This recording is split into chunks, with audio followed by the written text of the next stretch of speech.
Today is August 31st, 2021. I am having a hard time.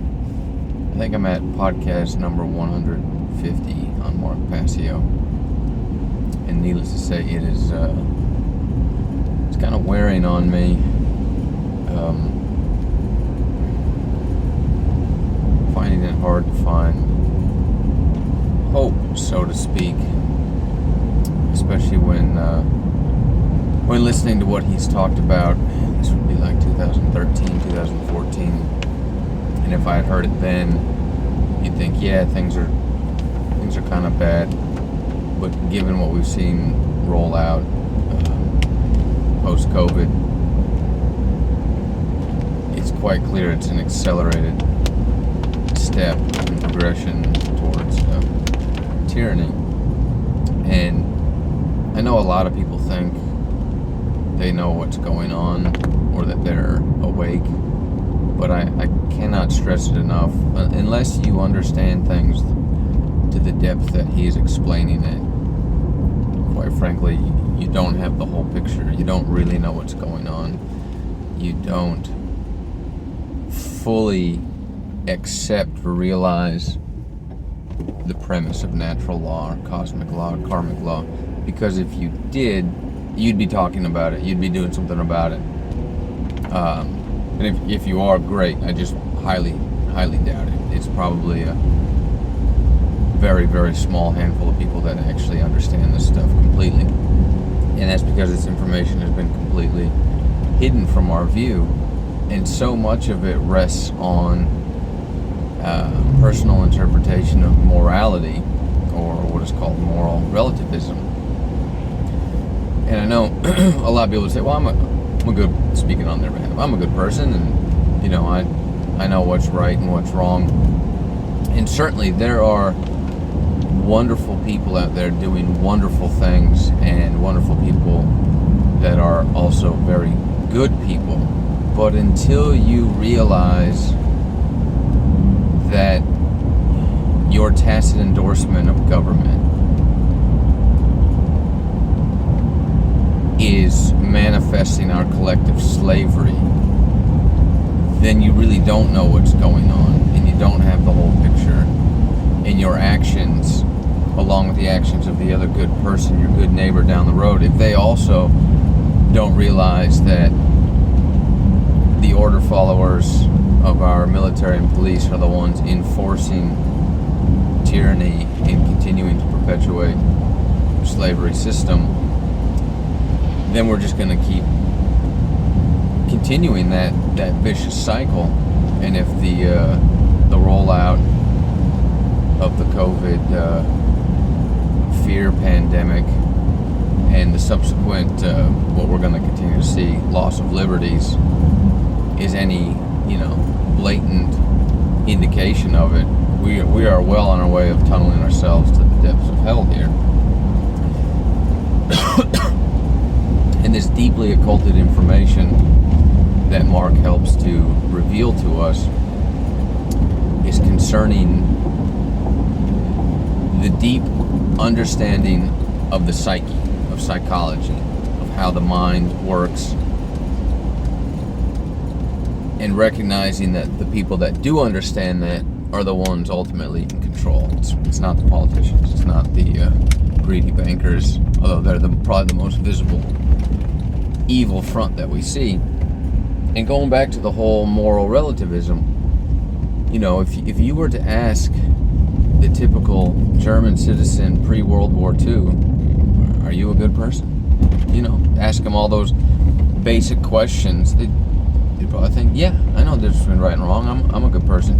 And yet, look how the Nazi agenda steamrolled that country, given the acquiescence of the people and the enforcement of the soldiers and the army and the secret police of that day. Hitler was only as powerful as he could convince other people to enact what he wanted. At the end of the day, he or our modern iterations of evil that we see as Gates or Soros or whomever, I mean, these are Bilderberg, Rothschilds, these are old weak men. Couldn't fight their way out of a wet paper bag. Their power is vested and is made manifest through the ability to convince other people to do their evil bidding. And that is at the crux of the matter of the average person realizing that they do not know the real difference between right and wrong. And it is not their fault in the sense that the information has been hidden from them. They have been taught otherwise. They've been taught to ignore that. Our modern indoctrination / school system, remove the trivium way of thinking, grammar, rhetoric, logic, or input, analysis, output. We'll get into that more later. But this is all by design.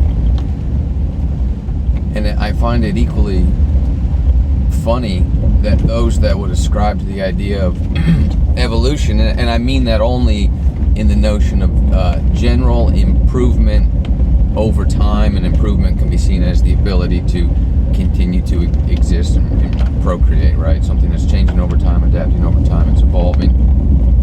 I believe people would accept, there's this connotation, it should be getting better if it's going to continue to exist. And yet, mankind is this horrific example that we progress, as in we go along the timeline in a forward movement.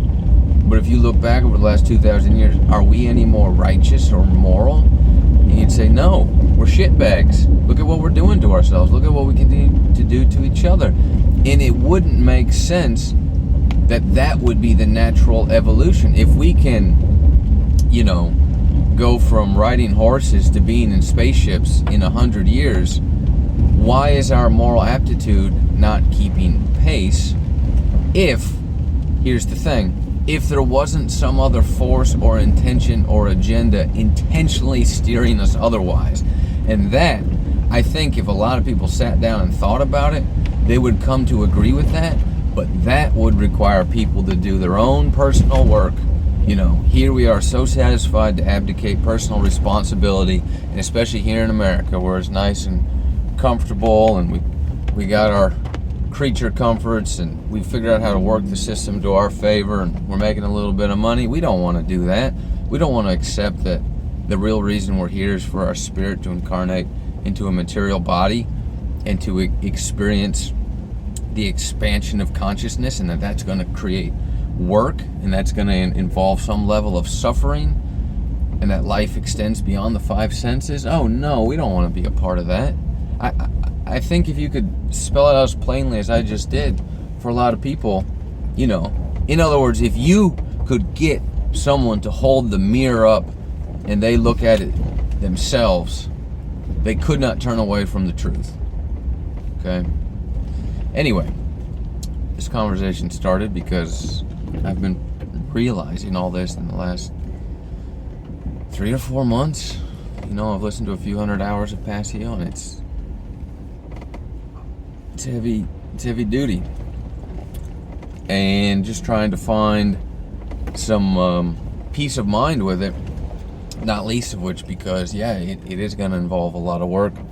I got to do my part to help spread this information so that we can, make some sort of attempt to stop enslaving ourselves on a mass scale, which is the very premise of natural law. So, it's rainy, it's a little dreary, it matches the mood. We're going to go out there and find some hope somewhere and spread the word. I highly encourage, until I can get my content out, to start listening to Mark Passio. And if you have any specific questions, I can send you direct links or very specific pieces of content from where to start. Cheers.